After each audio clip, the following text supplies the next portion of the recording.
9 हिजरी रबीउल सानी को नबी अकरम सल्लल्लाहु अलैहि वसल्लम ने हज़रत अली मुर्तज़ा को 150 सवार अता फरमाए और फरमाया कि कबीला तई जो है यमन के अंदर, उस कबीले के बुत खाने के अंदर जाकर जितने बुत हैं वो गिरा दूँ।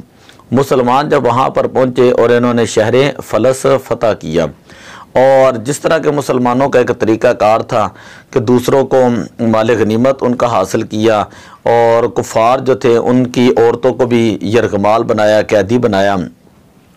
तो उनमें से एक औरत थी जिनका नाम था सफ़ाना, ये हातिम ताई की बेटी थी। ये भी कैद होकर मदीना शरीफ के अंदर आई, और सफ़ाना का जो भाई था जिसका नाम था अदी बिन हातिम, वो भाग कर जो मुल्क शाम चला गया, और शाम का जो इलाका था बनु कुज़ा, वहाँ पर जाकर रहने लगा। अब अदी जो था वहाँ पर जाकर इसने ईसाईयत कबूल कर ली और वापस आने का नाम नहीं ले रहा था।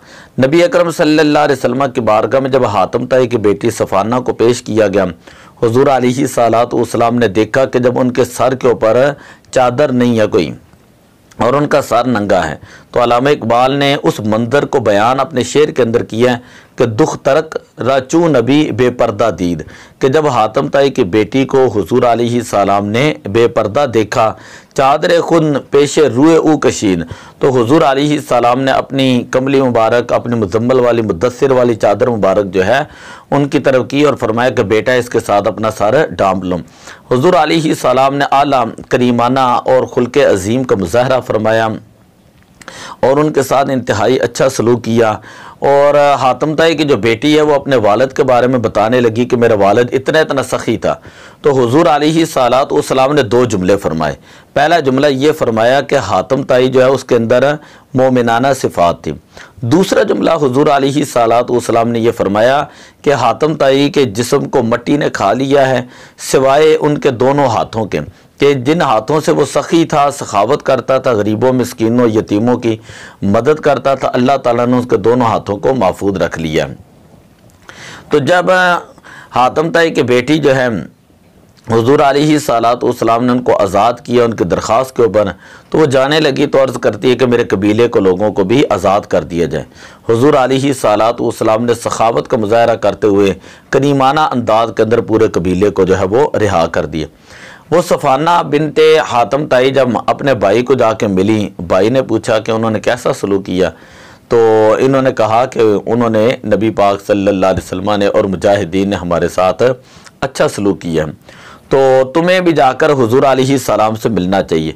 अब अदी बिन हातिम जो थे वो खुद चल कर हुजूर अलैहिस्सलाम की बारगाह में आए, बहुत सारे लोगों को लेकर आए और आकर जो है उन्होंने हुजूर अलैहिस्सलाम से कुछ बातें की। तो उसके बाद मुख्तसर ये है कि उन्होंने कलमा पढ़कर इस्लाम कबूल किया। 120 साल उनकी उम्र हुई, बेशुमार मौक़ों पर वो जिहाद के मौक़ों पर वो शरीक हुए।